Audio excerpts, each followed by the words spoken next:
Good morning.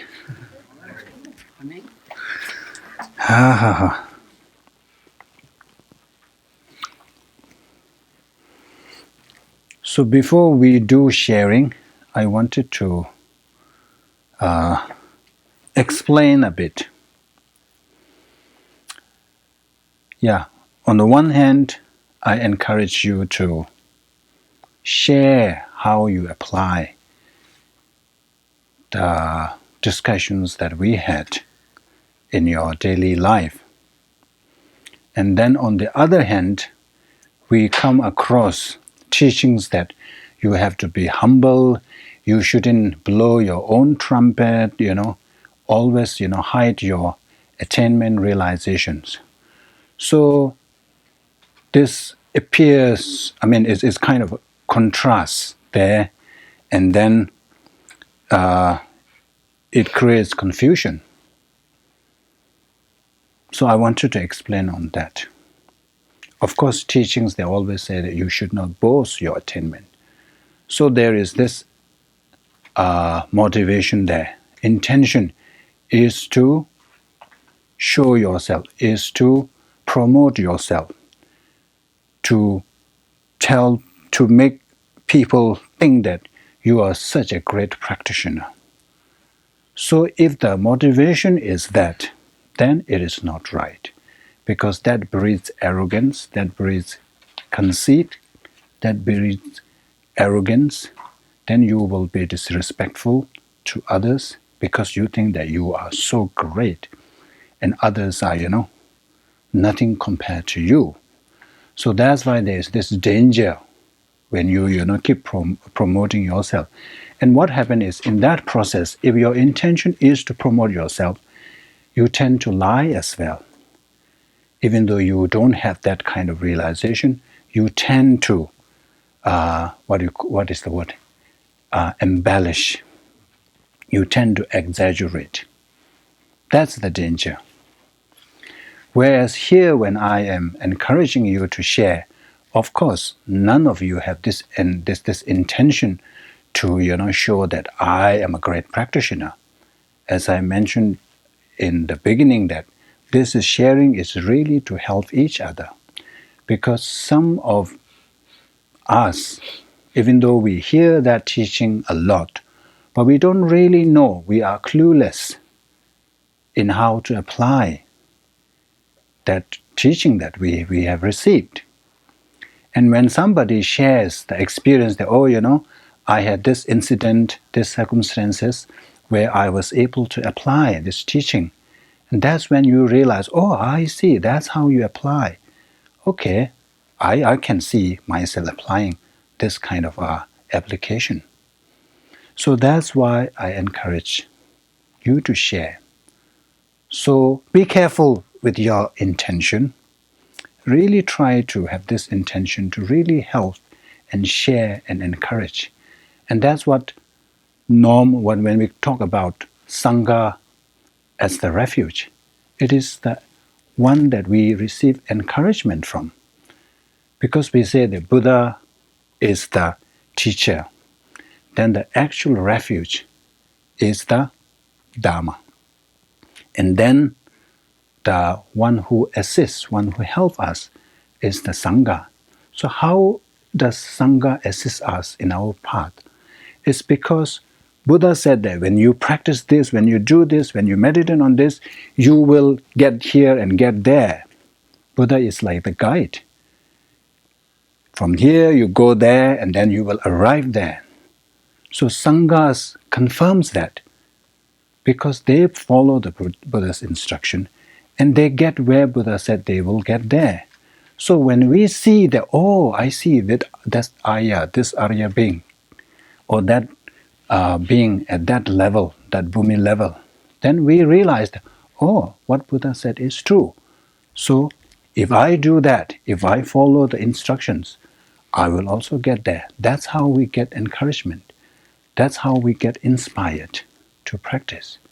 So that's how Sangha is the refuge in this case. So likewise, when we share here, we will be able to inspire others to practice, we will be able to encourage others to do likewise. So that's why I believe that this is important in that sense. So don't feel shy about it. If you are able to apply, then share it so that people will learn and people get inspired. So that's what I wanted to explain. And then we can continue with the sharing if you want to share.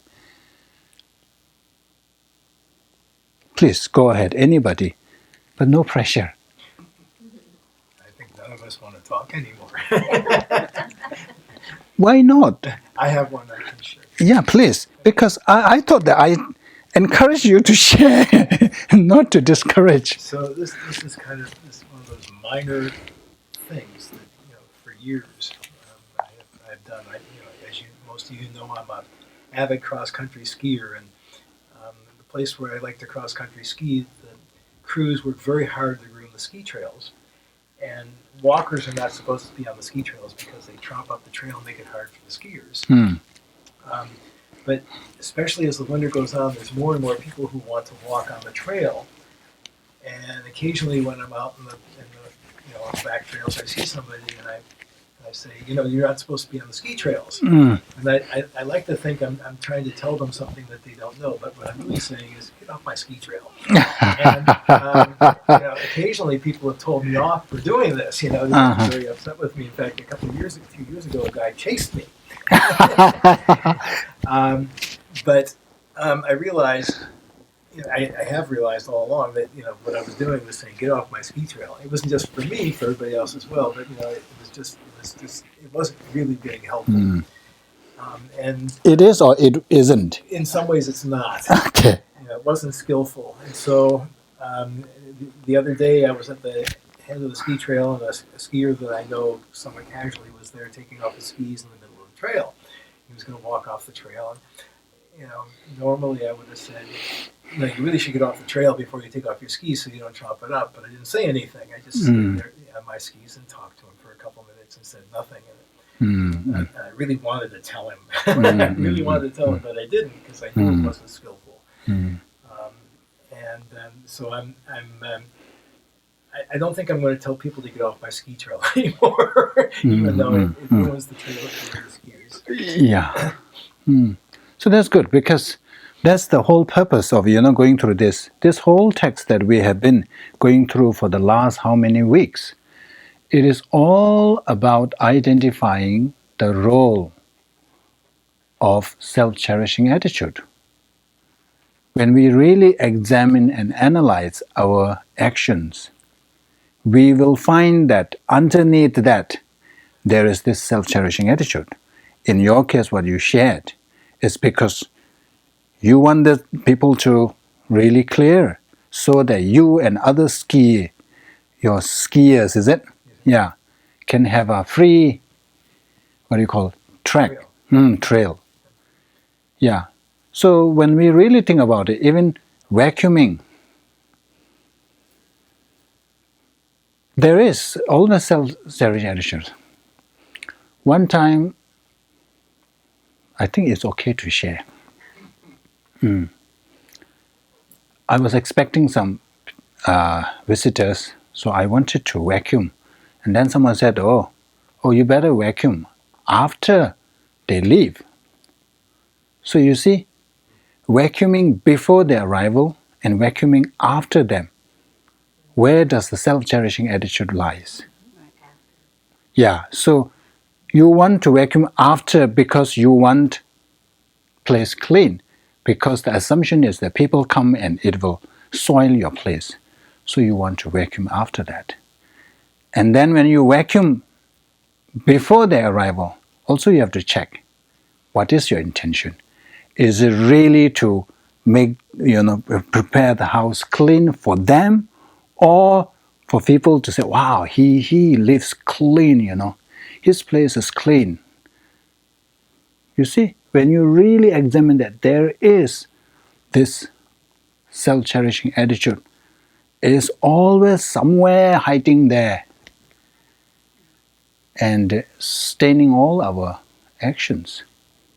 So this is the whole thing. This is to go through this and then identify, because this happens, and at the root of it is self-sharing attitude.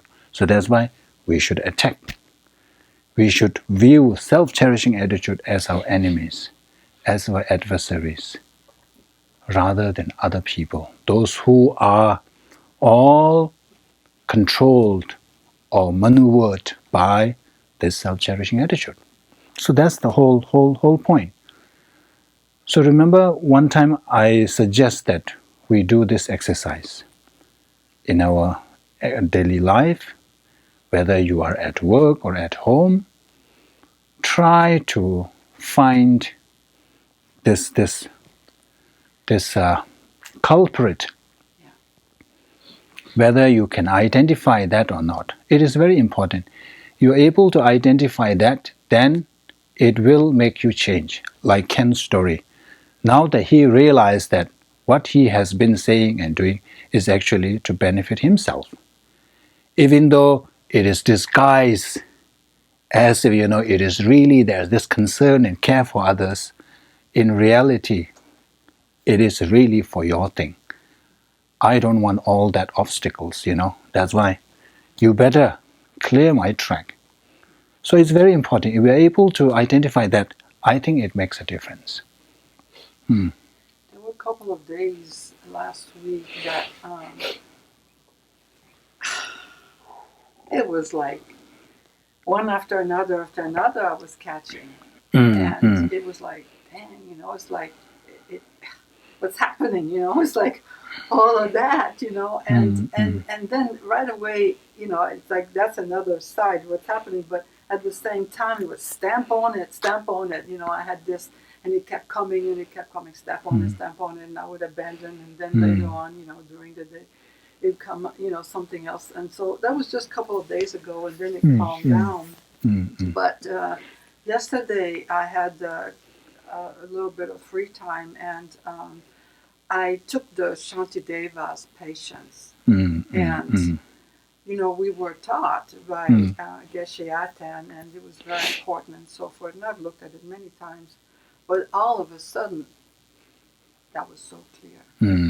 Everything there, it was just, well, some parts, it was more, it applied more to what I discovered, but it was like, it was so clear.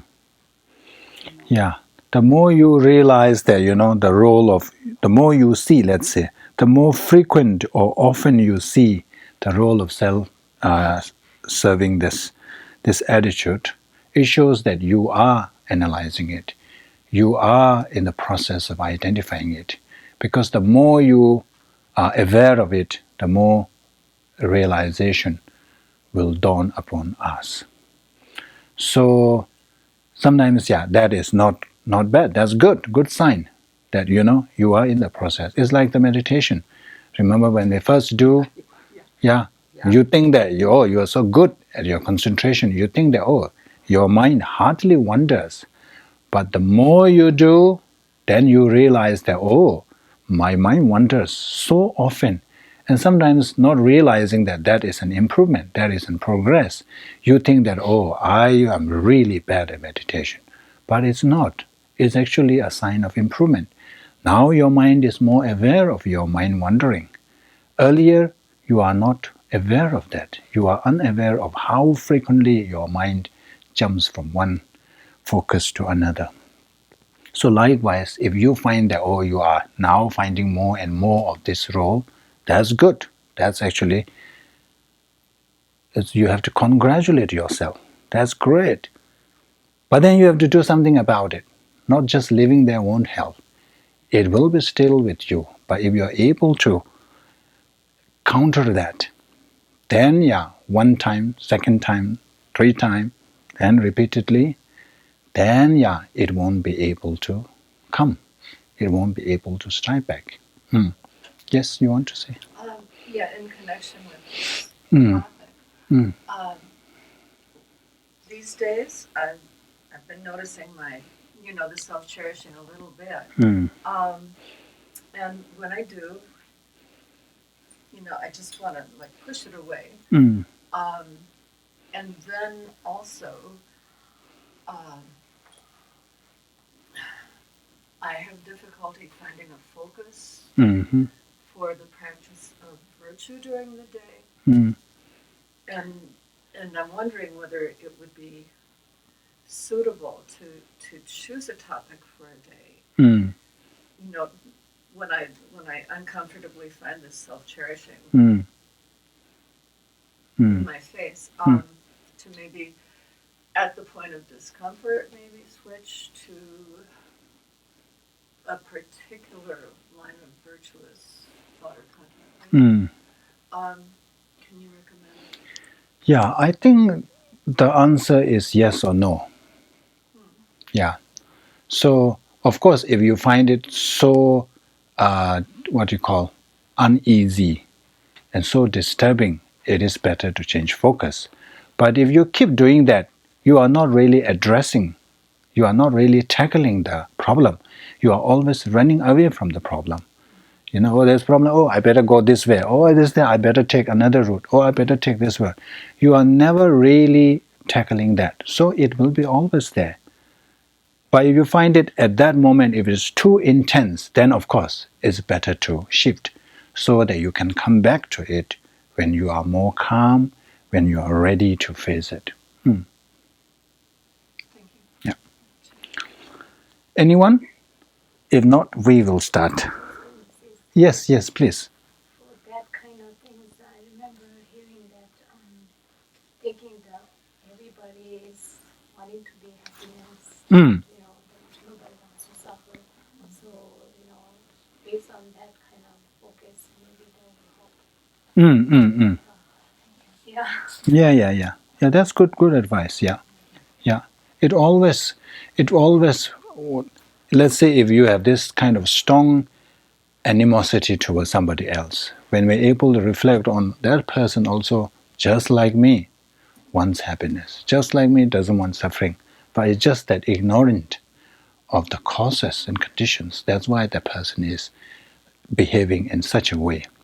So if we're able to think that way from the bottom of your heart, genuine kind of contemplation, immediately it will loosen that strong grip, that strong intensity. It's kind of disintegrates.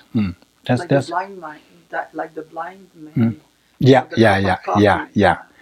It's just like, remember, we talked about, if you are walking and you're in your best shirt and then somebody spills a coffee, so angry, in that intensity of your anger is so strong, and then the moment you turn and see that it's a blind person, completely it melts down because you found a way to interpret the situation.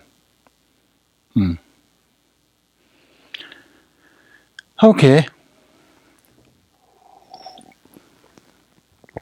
let's dive into the text.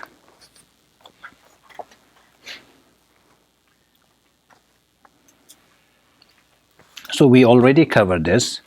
When someone gives useful advice, I view them as a hostile force. When someone fools me with treachery, I repay the heartless one with kindness. So this is basically saying that because of self-cherishing attitude, we are unable to discern which is the beneficial one, which is the real friend, who is the real friend, and who is giving the real advice. But this is with, we have a saying in Tibetan, Shadze kala tamnyen me. If you really care, the person who really cares for you, the speech from that person is not really sweet to your ears, because that person will tell the truth. So truth always hurts, isn't it? Always hurts. So that's why he's saying that, sometimes people really, out of concern, they will advise you not to do this is the right way to do. But then, because it's so unpleasant to our ears, we don't want to acknowledge that our shortcomings, so we don't want to listen. Where somebody else, oh, you are so good, so great, so very.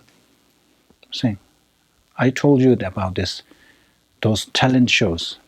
Some kids appear on the talent show with their parents accompanying them. They don't have a singing voice at all. You don't need a what do you call professional or a what is the word?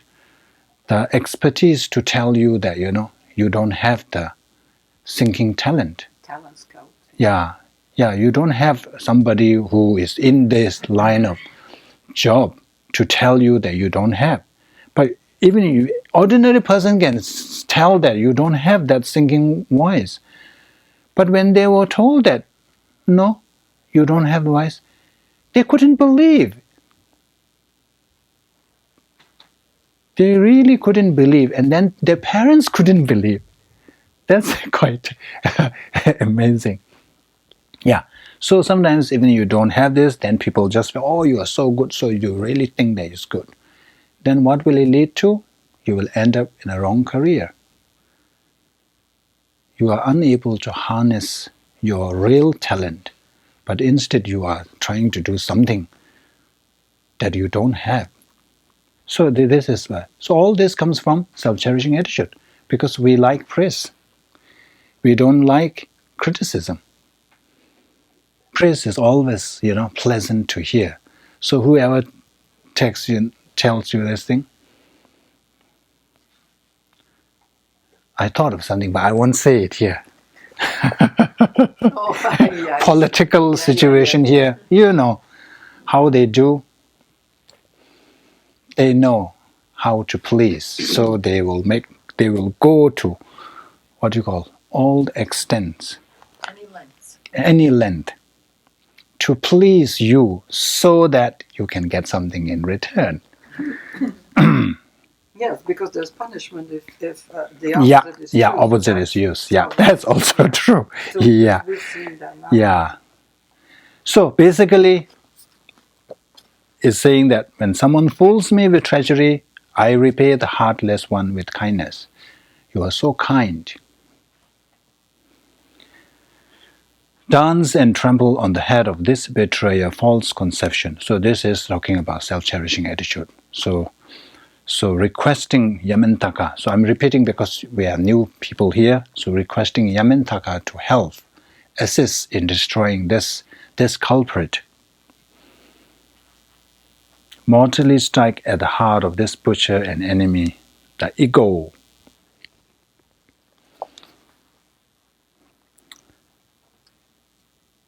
Nangmir tena nyingdam chala che, pepper tona cheme lo nyingku. Pungji tobe gola chemseche, tada sheme nyingla maraya. When someone treats me as their family, I reveal their secrets to their foes. When someone befriends me, I betray their trust with no pangs of conscience. Dance and trample on the head of this betrayer, false conception. Mortally strike at the heart of this butcher and enemy, ego. Can you tell from the picture what this is? This picture supposed to be what that Judas. He's got this 30 silver, Yeah, so it's quite clear, isn't it? So when someone treats me with their family, this is quite common, isn't it?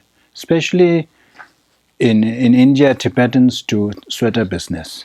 So they have to hire Indian people to help in this business. So there are people who have been with the Tibetan family for years, whom Tibetans have treated them like their family, and then one day they disappear with all that money they have.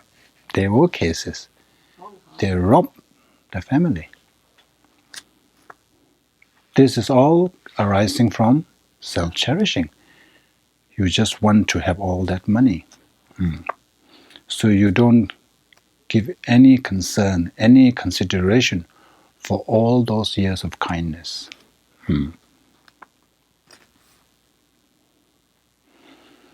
And there is a story in Geshe Ngawang's commentary whereby this minister wanted to test the integrity of his wife. So one day he actually stole the king's favorite bird and hid it somewhere and killed another bird and brought the meat home and told the wife that I killed the king's favorite bird. And then they had it. And said, don't tell anybody. And then king realized that his bird is missing. So he made an announcement that, whoever has information of my bird, I will reward handsomely or even make queen. So when she heard that, she went to see the king and said that my husband was the one who killed your bird. So of course, the king sent his guards to arrest this minister. Then minister explained to the king why he did that, but he said that it's not killed. I still have it. I just wanted to test my wife's integrity. So this is what it's about. Is again self-cherishing attitude. But of course, this is a story. It is not just wife. It can be our husband as well. So I see it. Jocelyn. It's a mixed thing. Yeah. It's really mixed. It's not the Yeah. So this story happened to be the wife, but it happens all the time. It happens. Recently in Houston, I was told that. He did this. This my friend was telling me that. Oh, he said that. Oh, if here in America, it says that if you lose your job, it says you will lose your wife. I said, what do you mean? He said, yeah, the wife will go for those who have other jobs. But that must be his own view. But that shows that this betrayal is a common thing. People will betray other people's trust. When someone befriends me, I betray their trust. And this is also another, that's very, very common. When in 1959, when the Red Communist China invaded Tibet, there were so many traitors, Tibetan people, being the spy of Communist China. Even when His Holiness was planning to escape to India, so His Holiness, made the Nejung oracle to trance to say that when is the best time? Is it good for me to escape tonight? So in front of the people there in the audience, Nejung tranced and said that, no, don't go. Today is not the time. Wait. And then when the trance finished, and there was in the room, private room there, he tranced again and said, must sleep tonight. Tonight is the best time. So why he said that? Because there are traitors in there. So if Nejung had mentioned that, oh, tonight is the right time, Chinese army will be waiting for His Holiness. So it's very common in Tibetan. And then many Tibetans, especially those who are poor, they became like the leader, because they are the one who brings all that information, and they were rewarded for that. So this is all stemming from just for myself. I don't care about other people's welfare. I don't care about His Holiness' safety. I care for myself. As long as I get rewarded by Communist China, that's all I care. So you see self-cherishing attitude. Yeah, that picture really. Look at his face, you know. It really. Sorry,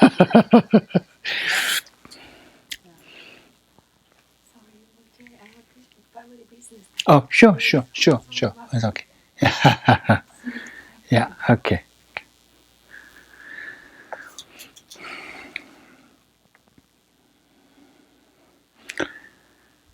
Kolong tamla namdo suwe rak.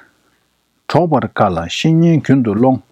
Pungji tokben gola chimse chim. Tada shime nyingla maraya. My ill temper is intense, my paranoia coarser than everyone's.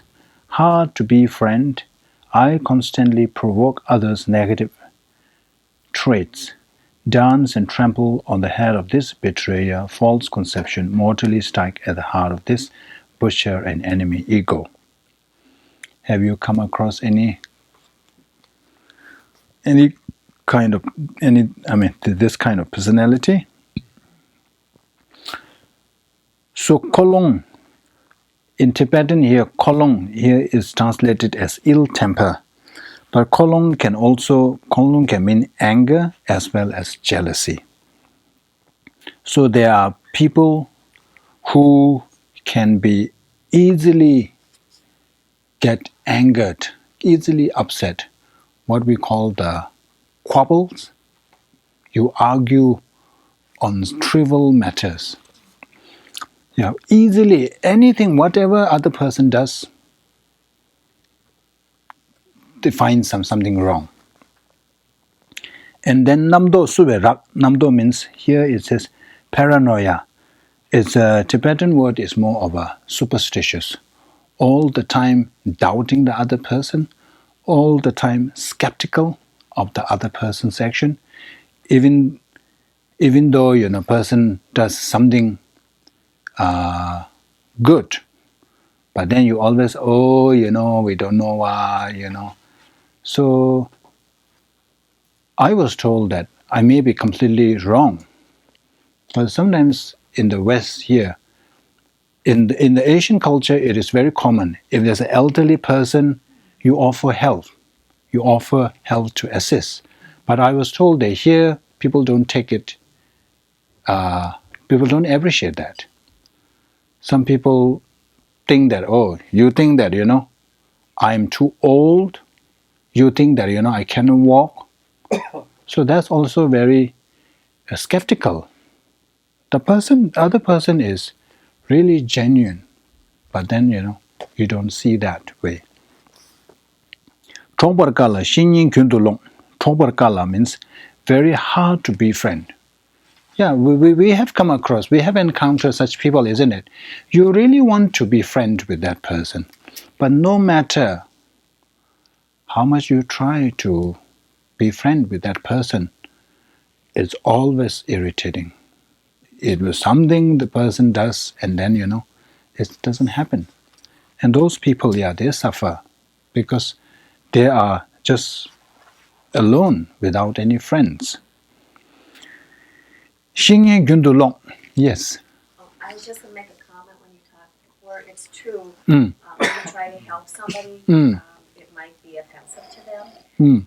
Having worked in the field of special ed for 40-some years, I've taught people, Mm. if you see someone with a handicap or something Mm. need, ask them. Always ask them. Say, may I Okay. help get this? And they'll say either, oh, yes, thank you, or no, I can do it myself, but you're being respectful. Okay. And that would just be the way to do it. I see. Yeah. So Asian culture, you just run forward and offer the help. So we will say, oh, may I? Okay, that's good to know. Xingyin Gyundu Long. I constantly provoke others' negative traits.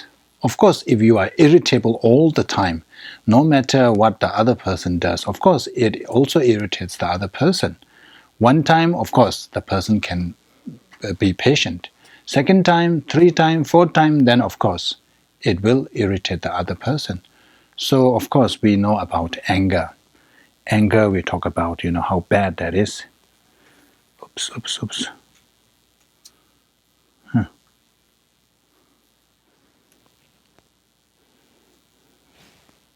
Oh, you don't see it. I see. There's something popped up. Okay, it doesn't block. Okay, that's okay. Shinyi Gyundo Long. So this is dangerous. So not only you destroy your own merits, but also it makes other people destroy their own merits. So that's why this kind of people very dangerous and risky. But of course, here in the author it says, I constantly. So it's all reflection. I do this. Why I do that? Because of my self-cherishing attitude. So it's time for self-reflection. Look in the mirror of this stanza and see whether you are that person. If you are that person, then you still have time to change. You can amend.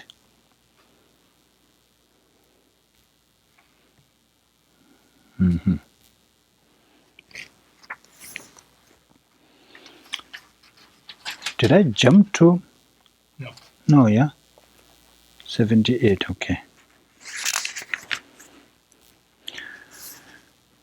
Chöna minye, kogna nyoba gel, tuna medu, kyangna zoba chol, pungji tobyen gola chemsiji, tada shemenye la maraya. This is also similar to that kind of personality, that kind of trait.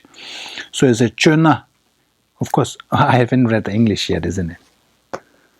When someone asks for favor, I ignore him, yet covertly cause him harm. When someone respects my wishes, I don't conquer, but seek disputes from afar. Dance and trample on the head of this betrayer, false conception, mortally strike at the heart of this butcher and the enemy ego. So this is also when we say someone asks for favor. So here in the commentary it says that, so when your gurus, this one, in relation to gurus, when gurus give instructions, give advice to do this and not to do this, to cultivate this, not to engage in this, do we do that? It says that we don't do that. Instead, we just ignore the advice and then try to cause harm. So this is not just to guru. So any friends, anybody, who give us good advice, instead of listening, we hold grudge. We view that person as enemy. When someone respects my wishes. So here it says, English translation is when someone respects my wishes. Here is more like when the other person aligns with you, when other person is ready to compensate or compromise with you, but you don't want to agree with that. So if they have a dispute, so you have to come to the middle ground. So when other person is willing to do that, but you don't want to, you ignores, when someone, I don't concur, but seek disputes from far. So that dispute can be resolved if you come to a compromise, come to an agreement. But that kind of personality, they don't accept that. They don't conquer. Instead, they continue fueling that dispute. So this is all because of self-cherishing attitude. Because you hold on to your view. You don't want to change. Intransigent, is it? Intransigent, yeah. Okay, let's stop here for our break.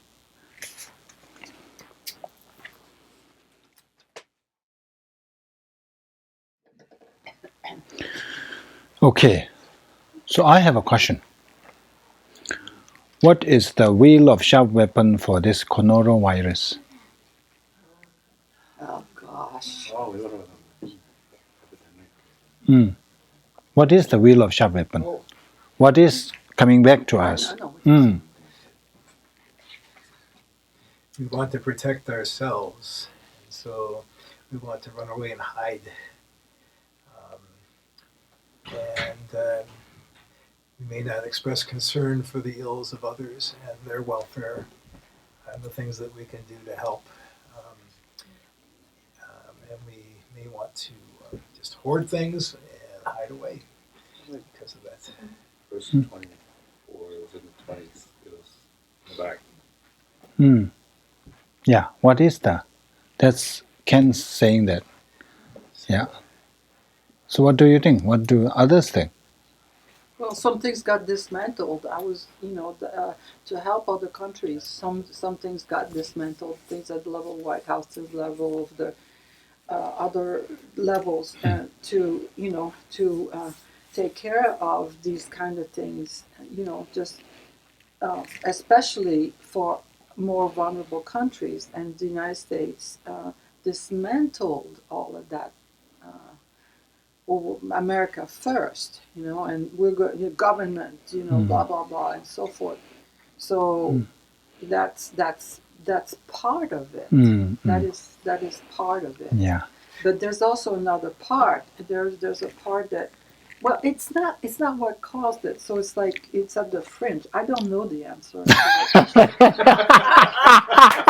Well, I know another one. I know another one also, and that is there's all these people selling their stocks, and the stock market is crashing because people are afraid of what will happen because of the coronavirus. It hasn't happened, but they're afraid that it will, and so they want to get their money out now before the economies around the world crash. So that's another thing people are doing. Okay. I look at it too as it started with animals and how we're treating animals. And it's not just the coronavirus that happens with MERS. And when you look at that, it's how we are treating our environment and the sentient beings within the environment. We're harming them, which then is coming back to us. And it's all because of self-cherishing that we have done this, done things that are harmful to both animals and to the environment. Okay. Which number? 27. I will share my view. 27? 27. So Brian thinks that, I see. Luburu gone lula tebe se tamzi nyambe chawa chewa yi. When my body is suddenly struck by contagious disease, it is the weapon of my own evil deeds turned upon me for committing acts that corrupted my vows. From now on, I shall renounce non-virtuous acts. That's what it says. But another, I think, is the killing.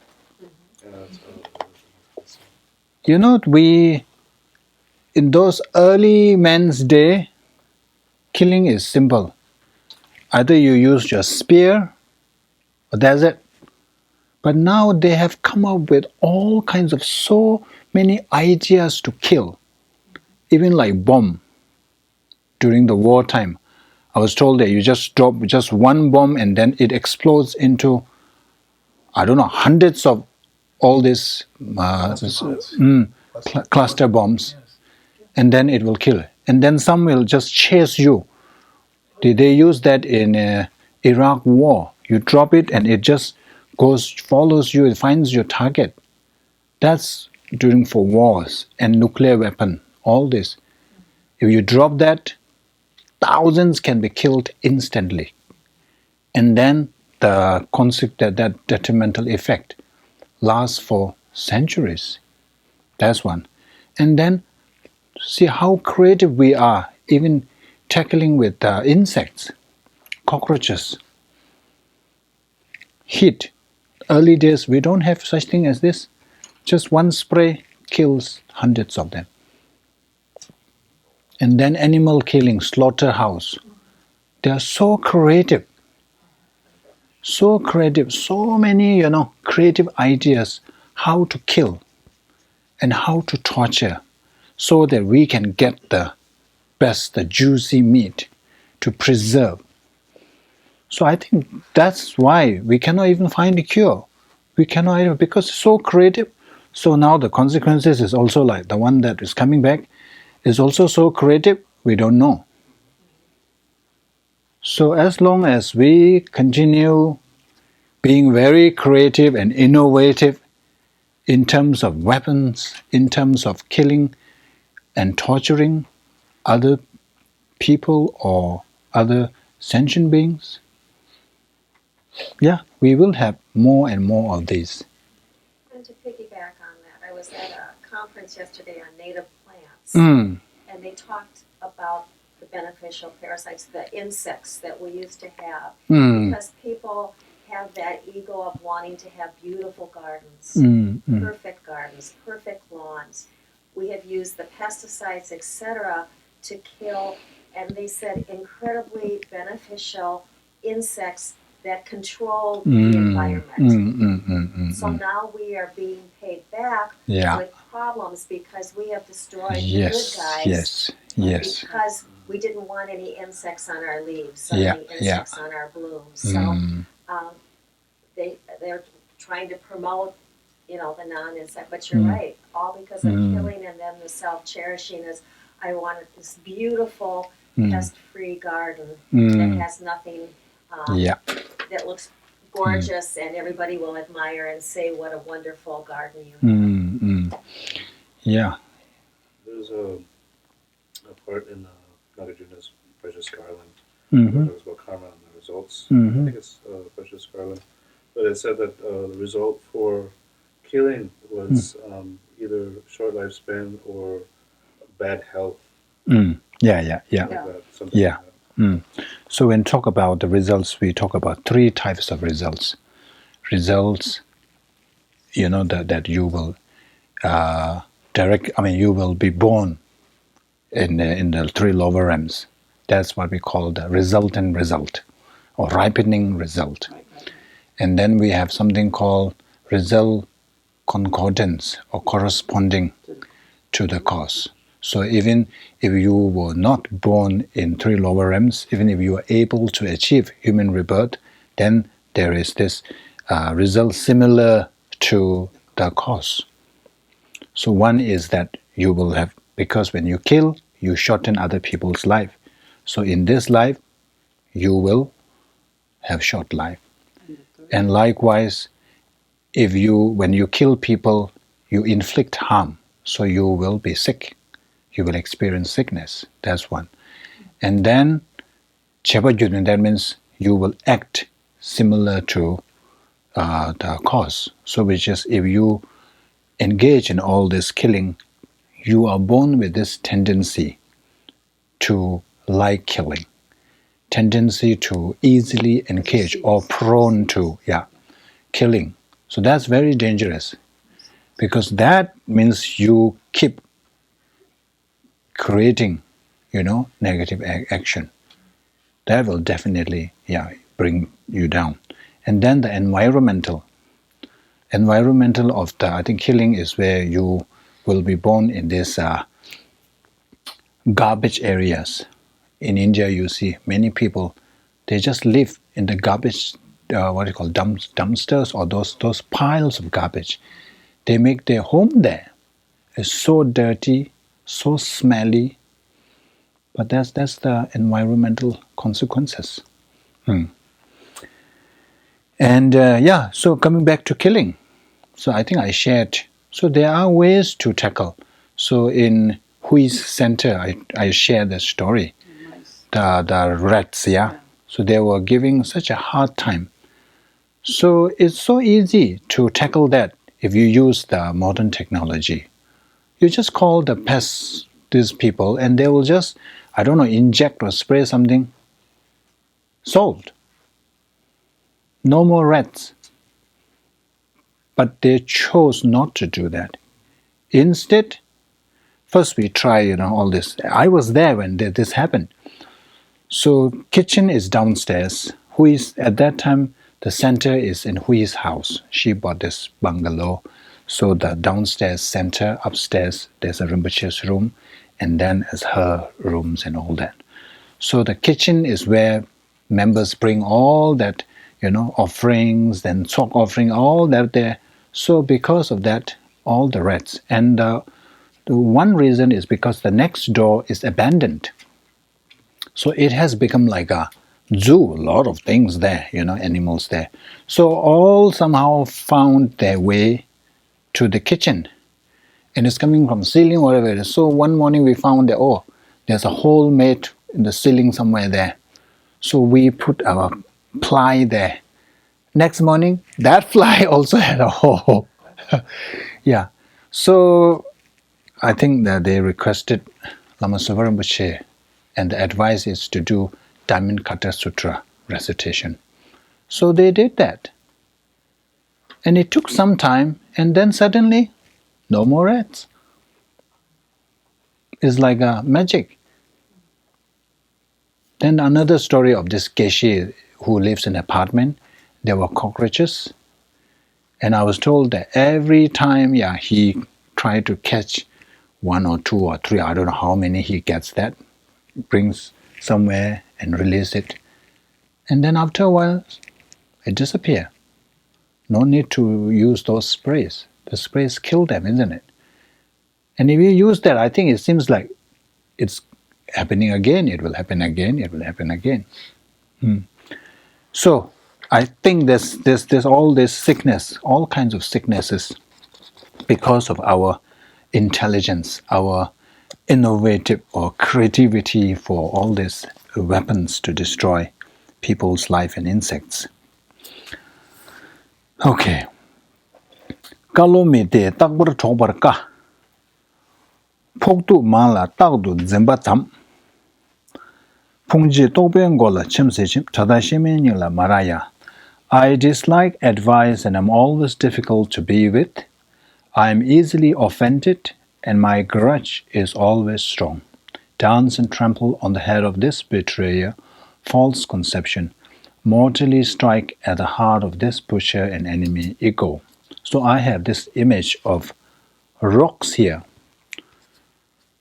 So this kind of people is like walking on this kind of rocky area. So no matter whatever you do, that person will find some reason to get upset. Any activity that other person does, that person would find it disturbing or upsetting. So he said, I dislike advice. But here is Kalo Metawa. Kalo Metawa, in Tibetan, Kalo Metawa is when there's a dispute or something, when you are doing something wrong, and then someone give you advice, this is not the right way, you shouldn't do this, but you don't want to listen to. So this is what it means. Takbar chobar ka means very difficult to be with. It's similar to the first one, difficult to be friend. And Poktu Mala here says, I'm easily offended. So there are people who, you don't know what to say.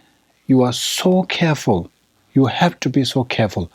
Because whatever you say, the person find a way to, twist it and make it offensive to you. Even though, there is no intention, you didn't mean at all, but somehow that person's interpret that way. So this is what it's saying. I'm easily offended. Taudu zimbadam. My grudge is always strong. And then first of all, is you are just creating, what is the phrase? Mountain out of ant hole.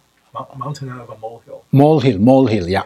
Mountain out of molehill. Because the other person didn't mean that, didn't say that, wasn't intended at all. But you misconstrue that, whatever the conversation you had. And then what happens? You hold grudge. Poktu mala taudu zimbadam. Here's my grudge is always strong. So because of that you hold grudge. So as long as you hold grudge, it is very difficult to get along. It destroys your peace of mind. So grudge is the main hindrance or obstacles in forgiving. We cannot forgive a person because we hold a grudge.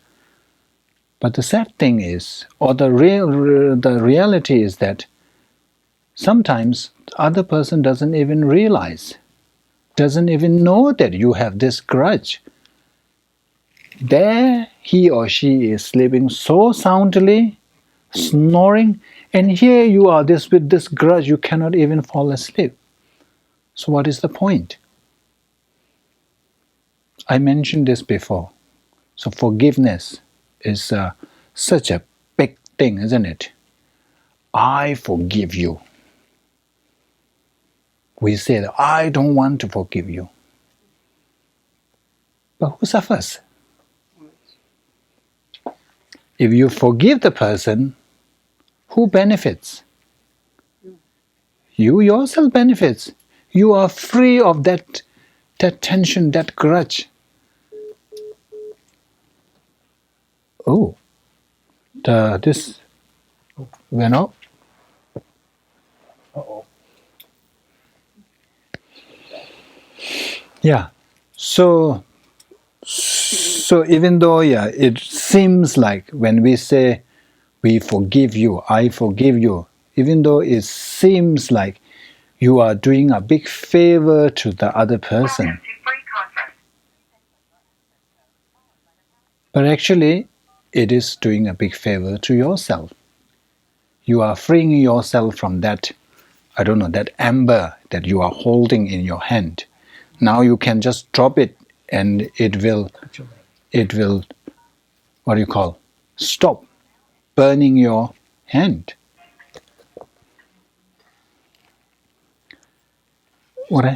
Okay. I'm easily offended and my grudge is always strong. So dance and tremble. So this all stems from self-editing attitude.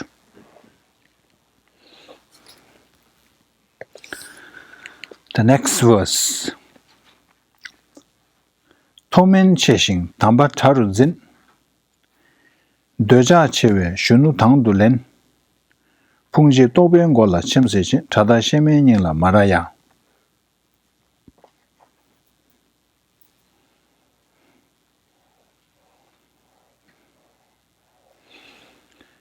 I crave high status and regard sublime beings as false. Because my lust is strong, I eagerly pursue the young, dance and trample on the head of this betrayer, false conception, mortally strike at the heart of this butcher and enemy, ego. So this is, I think, talking about three poisons. So Tonun Cheshin. So there are two different versions in Tibetan. One is Tonun, one is Tomen. So basically you crave for high status. So when you crave for all these things, naturally what happens is the sense of this competitiveness arises. Because you want to be the best. You want to be the highest among all. So there is this competitiveness. When there's this competitiveness, when you see others with higher status, our natural response is to be jealous about it. And then what happens? As a result of this, you hold other beings as your force. Because whoever is performing better, whoever you view, you perceive as doing performing better, you see that as your force, your challenger, your enemy. And then because of my lust is strong, I eagerly pursue the young. And what happened is also the first line. When you have this craving for high status, when you see other people doing better than you, what happens is, because of jealousy, you will criticize that person. You will start to criticize the person. Even though a person didn't do this or that thing, you will start to spread the rumor. You will start to make up stories about the person. And on the other hand, even though the person had this and that quality, you kind of undermine that. You exaggerate. Undermine, what is the opposite of undermine? Inflate. Inflate is one. Exaggerate. Overestimate. Okay. Undermine. So the person may have qualities, but you will underestimate that. Underestimate, does it make sense? Undermine that quality. So you will say, oh, it doesn't have that quality, this quality. So that's the what do you call, the tendency when you are jealous of other persons.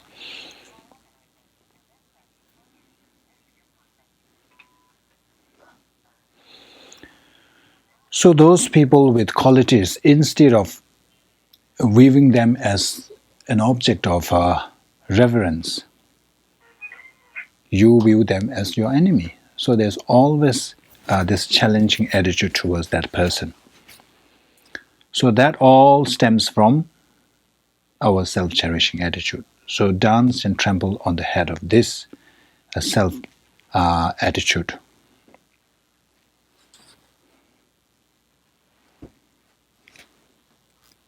Well, what about chasing the young? What is that about? So this is about the attachment, because you have this strong attachment, which also stemmed from self-cherishing attitude. You chase after all these young people, actually like pursuit of sexual pleasure. You go after young people, keep changing, going after one, then you are not satisfied, you go after another one. This is all because of self-cherishing attitude, because you don't have any consideration for the other person.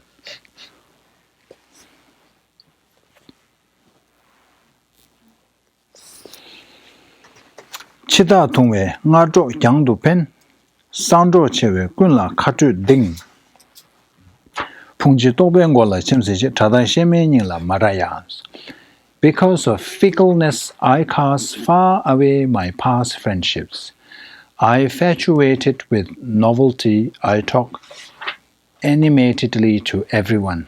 Dance and trample on the head of this betrayer, false conception, mortally strike at the heart of this butcher and enemy ego. So this one, Chida Tunglas, Ngajo Yangdo Pens. So you see the prayer flag. So prayer flag just follows the direction of the wind. It is so fickle.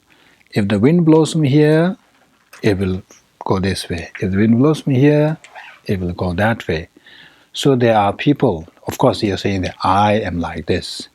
So even though I am very quick to make friends, but when the friends are in real need, I abandon them. I don't help them. And I always chase after new friends. Tibetan we have something called asartale doga, lugushule tumas. Asar is the fatuation, Your fatuation for new friends is so fast that it is like a horse. The horse can run so fast. But the duration, the duration of the friendship is so short that it is like the tail of a sheep. Obviously, sheep tend to have a short tail. So that's a asar tale joga, shugu lugle tungas. Sheep.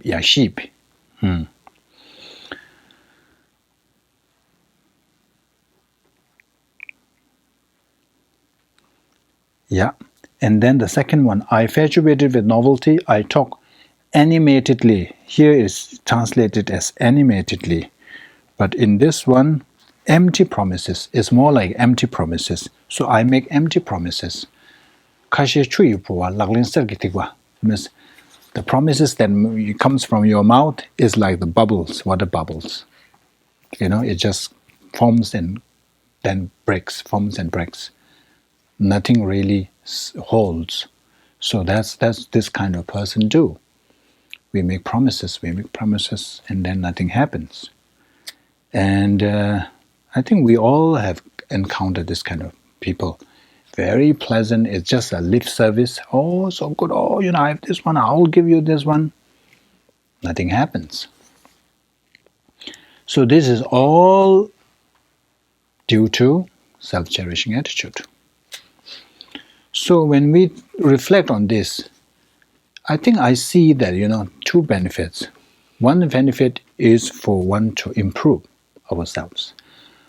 Another is to relate with other people. When you have this kind of real, the understanding, then when other person does this kind of thing to us, at least we can realize that, that person is propelled by self-cherishing attitude. Remember in the Chandideva's text, it says that the wielder, you shouldn't be angry at the wielder. If you are really, looking for the thing that really caused the harm, then you should be angry at the stick, not the wielder. Likewise, but you can argue. Remember, the argument is that no, the stick by itself won't cause harm. It is because that person, is the one behind this. In that case, it says that if that is your argument, then you shouldn't be angry at the person, because that person is also triggered or motivated, or activated or propelled by his anger. So if you really want to get angry, then you should get angry at his anger, not the person. So when you think of this, there are two ways, isn't it? It helps you to cope with other person. You will be able to see the other person's flaws or fault in a different light. And then also it will reflect your own action, what you are doing, what you are thinking, whether it is the self-cherishing attitude at the play or not. If so, try to curb that. We always say, just throw ashes at the face, slap the self-cherishing attitude, then it will be different. Yeah, sometimes you just imagine, how wonderful the world will be if you take out the self-cherishing attitude from that.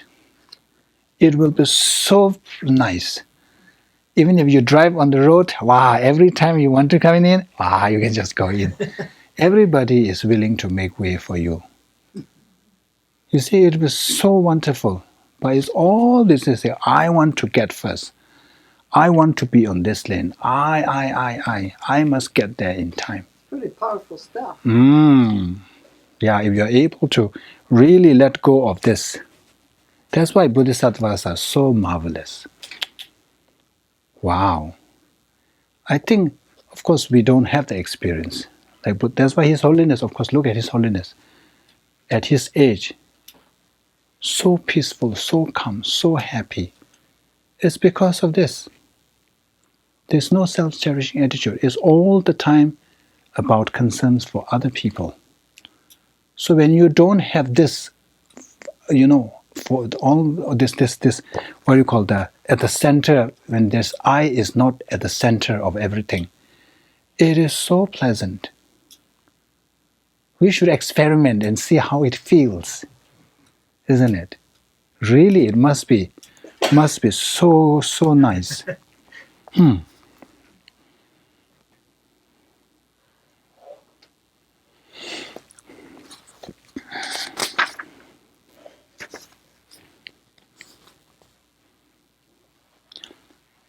Having Mwenshi mebe zungur tangdulen, Ningji mebe lode ningla tap, Pungji tobe ngola chimsechim, Tada sheme nyingla maraya.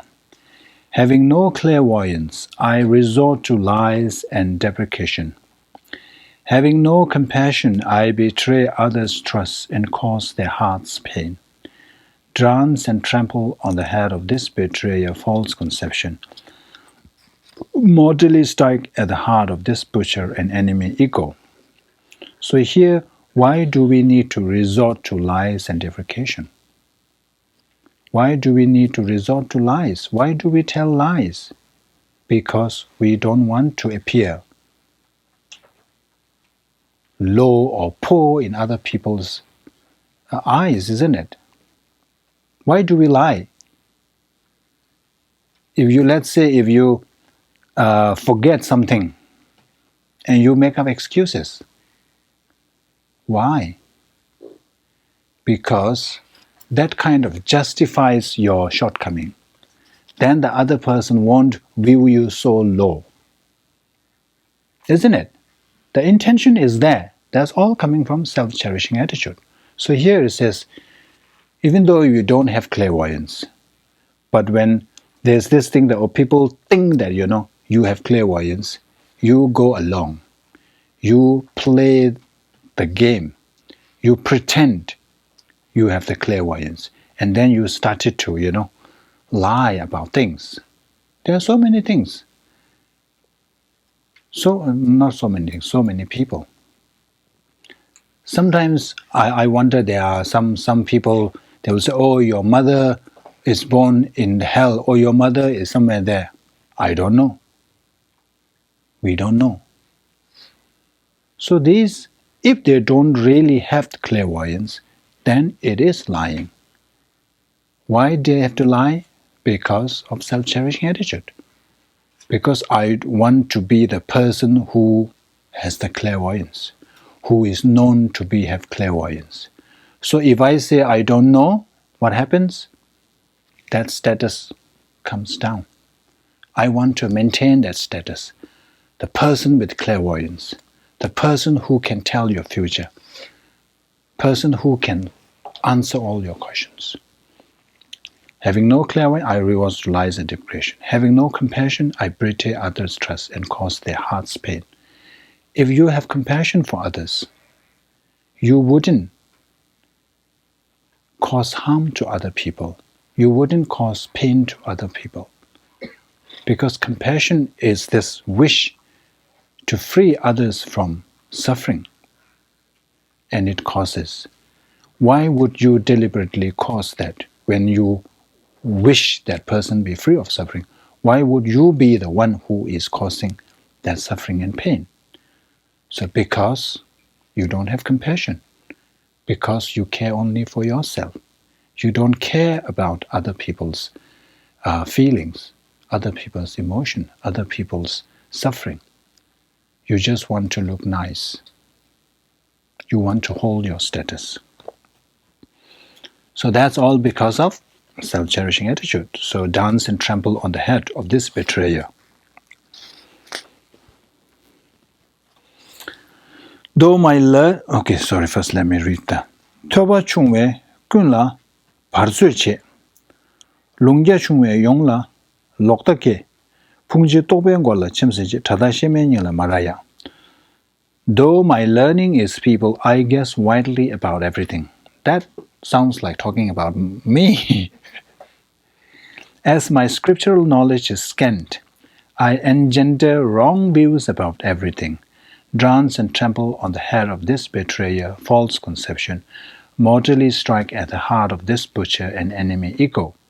So though my learning is feeble, because you don't have strong learning, you don't have studied intensively. So now that when you are expected to teach, like me, so I make wild guesses. I say this and this, oh, maybe this is this. So guess. You understand? Yeah. So this actually is highlighting the importance of the need to study. Because when we study, there's this stanza, Kebolobe tunabduk, Teodola kemisi, So when we first go to monastery, there was this opportunity to study. But of course, you have to put effort. It is not easy. And you are attached to these small pleasures and small joy. So you let go of that long-term benefit.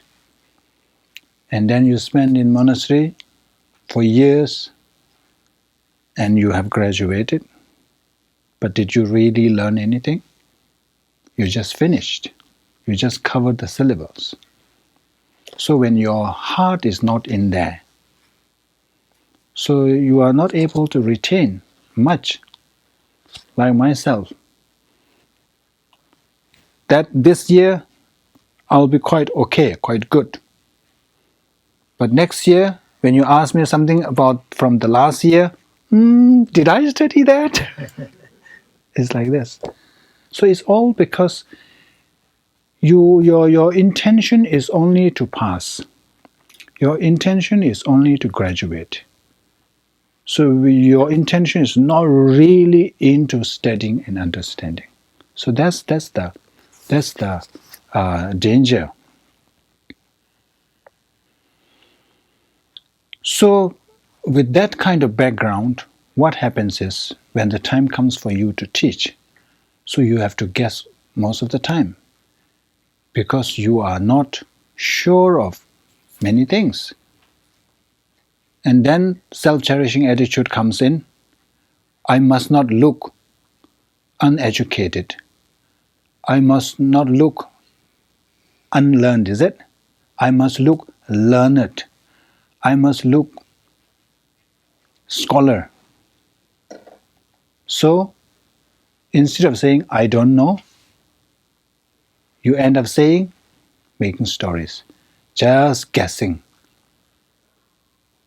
So this is what it's about. So emphasizing the importance of studying.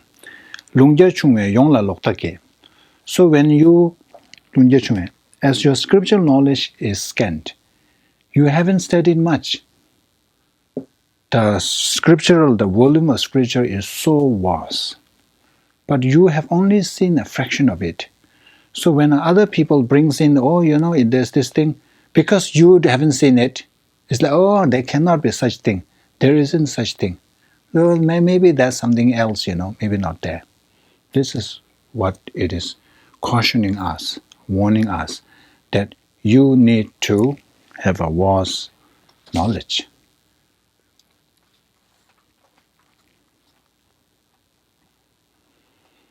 So this all again stems from self-cherishing attitude because you want to look scholarly and intelligent and learned.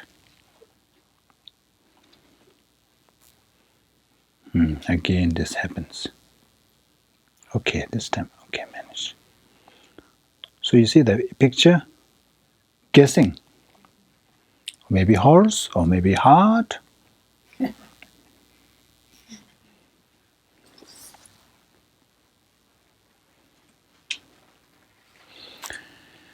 착당 공배 현조 용라메 타도 공배 현라 투구르데 풍지 도변고라 침세지 타다 시면닝라 말아야 habituated to attachment and anger I insult all those who oppose me habituated to envy I slander and denigrate other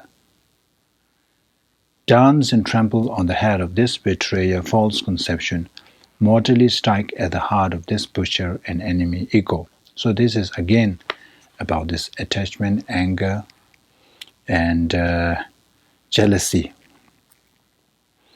Chakdang is attachment. So all this comes from first attachment to yourself.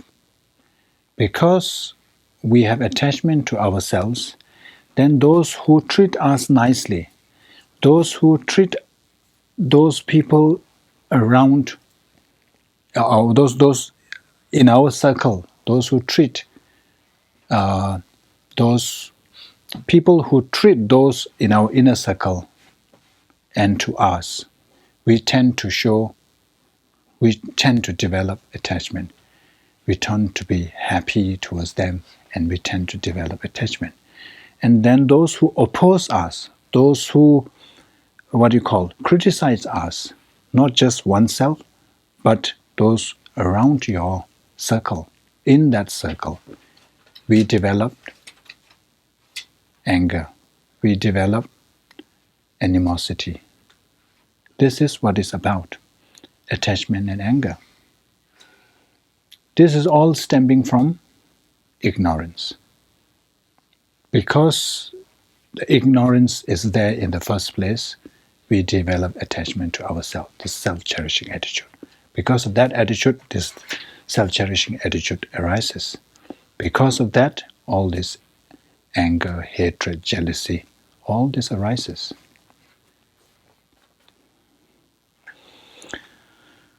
Habituated to attachment and anger, I insult all those who oppose me.